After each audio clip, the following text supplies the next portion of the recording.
kasalukuyan. Sa ating paglalakbay ngayong araw, ating bubuksan ang pinto ng gulita. Ating alalahanin na bago tayo naging influencer, gamer o anuman sa makabagong mundo, tayo muna ay naging anak ng ating lahi. Anak ng hanggang kailanman hindi dapat limutin. Hi guys! Welcome to my vlog! Ang ingay naman!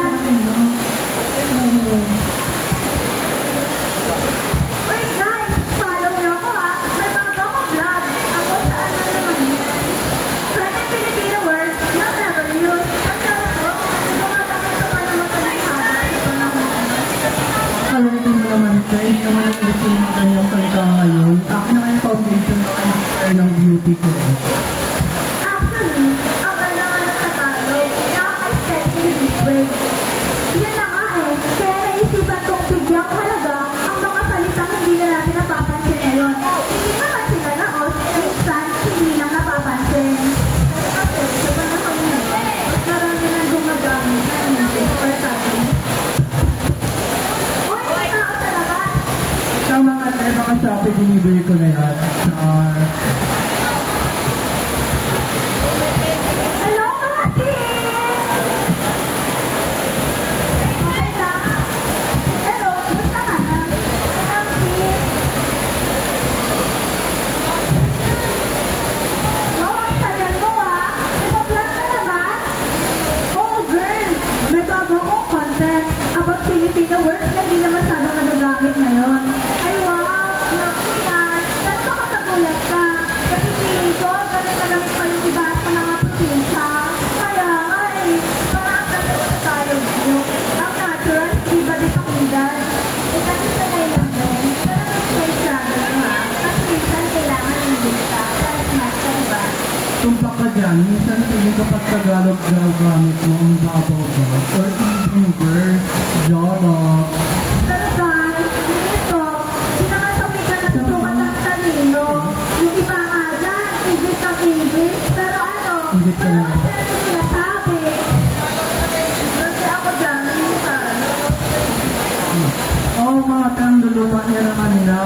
Basta ako sa modern pa rin ako para practical at aesthetic. Lolo! Sisol nyo, pero nawawala naman ng sarili. Mga apo, alam niyo po kung saan ang nagaling ang mga salitang binabaliwala niyo ngayon.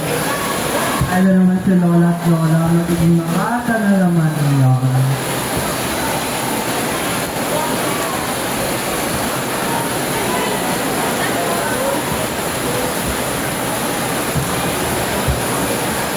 Mga apo, nagbabago ang panahon. Pero hindi ibig sabihin, kailangan na natin kalimutan ang ating pinanggalingan. Ang mga salitang katuwang, kaulayaw, duni-duni, may lalim, may damdamin. Nangangulo-ulo. Kasi sabi kong mas masaya ang kabataan. Hindi tulad ngayon. Hindi na ba nawawala na kayo? Panay walang kabuluhan ang iyong ginagawa. Imbis na libro at pag-aaral ang inaatubang. Nawawala na kayo. Nadulo lang kayo sa gamit ang teknolohiya. Sinasalimutan ang nakaraan o ang ating pinagmulan o sadyang wala lang kayong pakaalam. Dahil sa kabustuhan ng aming mga lolo niya na hindi kayo maligo ng malingat na, kaya ang galing natin kayo ng lolo niyo sa isang paglalakbay. Pabalik sa ugat ng ating pagkatao. Ganito, pabalikan natin kayo. Bago pa man nauso ang salitang selfie, bago pa man pumasok ang chat, click o status sa post, may mga salitang sumisigaw ang ating mga nalinig. Dinigtas sila ng panata, ng panalangin, ng pagkakaisa. Ang wika noon ay sagrado, isang paraan na pakikipag-ugay sa kalikasan, sa espiritu, sa komunidad. Hindi nila sinulat sa papel, kundi sa alaala, sa awit, sa sayaw. Lumapit kayo, pakinggan ninyo. Ito ang tinig ng ating pinagmulan.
saging, niyog at buko.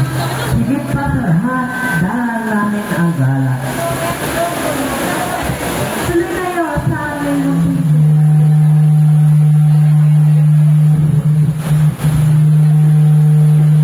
Bawat niyog ay may ngipin tulad niyo, baka araw-araw kami bibisita rito.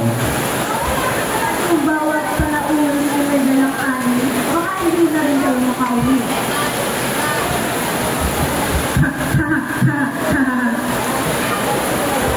Ang mapagparang araw ko, nabutan ko ang halakhakan. Ano ang pinag-uusapan ng aking nakikita ng karawan?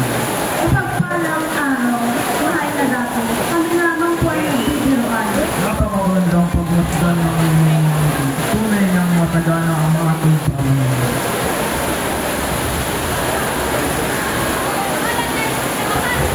Sa ngalan ng aming pamalaan, kami na ang bawang tagapamahala sa lupain ito. Simula ngayon, ang batas ay magmumula sa amin. Hindi kami alipin, hindi kami bibitiw sa sarili naming paninindigan. Maaari ninyo ang bilhin ng aming lupa, ngunit hindi ang aming dangal.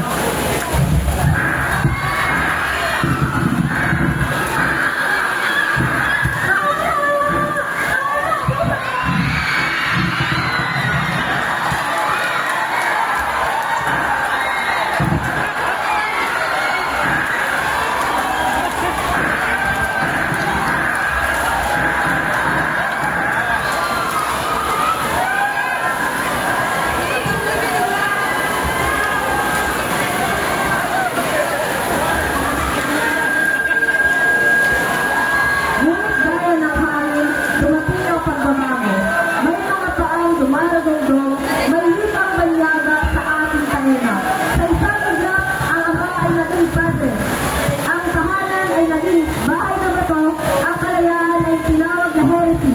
Ipinagbawal ang sariling wika, ipinilit ang salita ng bayuhan. Ngunit sa puso ng mga Pilipino, nagsiklat ang diwang hindi mapitigil ng espada. Isang salita ang sumiklab. Kalayaan at sa wikang sariling atin, tayo lumaban.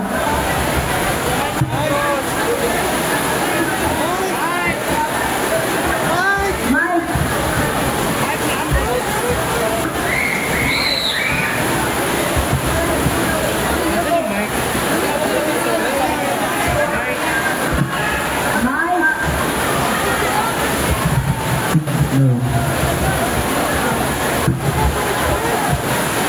Tignan mo, ganito lang ba tayo natin titirahin?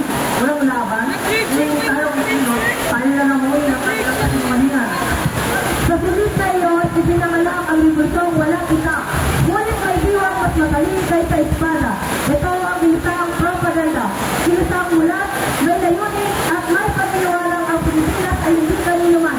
Ito ay ating noon pa man. Oo nga, nagkaka. Hindi gumawa sa ito ngayon. Hindi na katotohanan.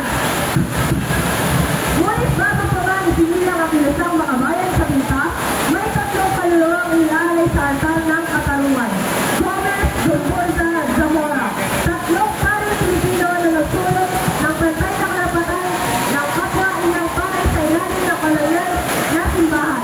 Ngunit pinagsaga ang mga rebelde. Pinatarang ng walang sapat na derecha at sa harap ng bayan, ginapos, pinakpan ng pilit at pinakahimik ng pakilanman. Ngunit ang kanilang kamatayan ang unang malakas na hampas sa tulog na damdamin ng mga Pilipino. Ang parusa ay garote, ang hapon ay kamatayan. Ang dahilan, kasinungalingan. Kung ito ang malagay ng pag-ibig ko sa bayan, tatanggapin ko ito ng buong puso. Mga kapatid, huwag kayong matakot sa katotohanan. Tayo ay may karapatan, hindi bilang Indo, kundi bilang anak ng Diyos at bayan. Wala akong sana, pero kung ito ang aking kasalanan, gawin nagitin ang bayan sa katotohanan.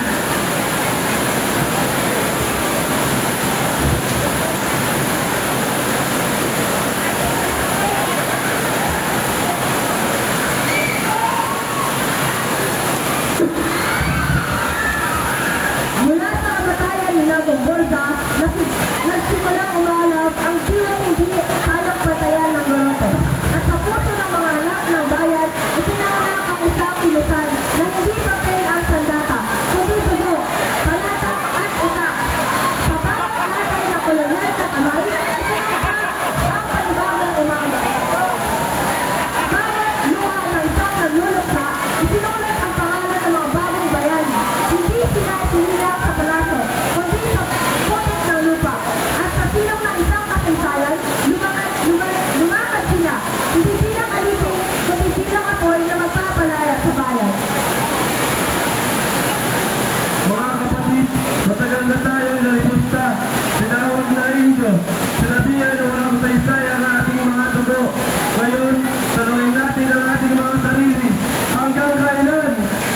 Ito ang panata ng bawat katapunero. Nasa ating dugo, isinusumpan natin tayo hindi na maliligo. Hindi lang ang lalaki ang lumalaban. Ang revolusyon ay anak din ng mga babae. Ako kasi ang lahat. Hindi na asawa na sa payo. Matibila ang pili ng kalipunan. Hindi kami lumalaban sa harapan. Pero kami ay nagpapagulsan ko. Sugat tayo ang ginagawa. Isang katig na ang pagpapalit sa laban. Sinahuli natin sila natin sa kalipin. Bukas, papawag tayong malaya o mamatay ng may dangal. Ito na! Kailangan! Hindi lahat ng revolusyon ay nangyari sa larangan. May mga labanang isinagawa sa sarili na piling sa pagitan ng mga pamuna ng isang makiretong kailangang itago at sa puso ng isang babae may hawak ng buong lihim ng katugunan. Si Gregoria de Jesus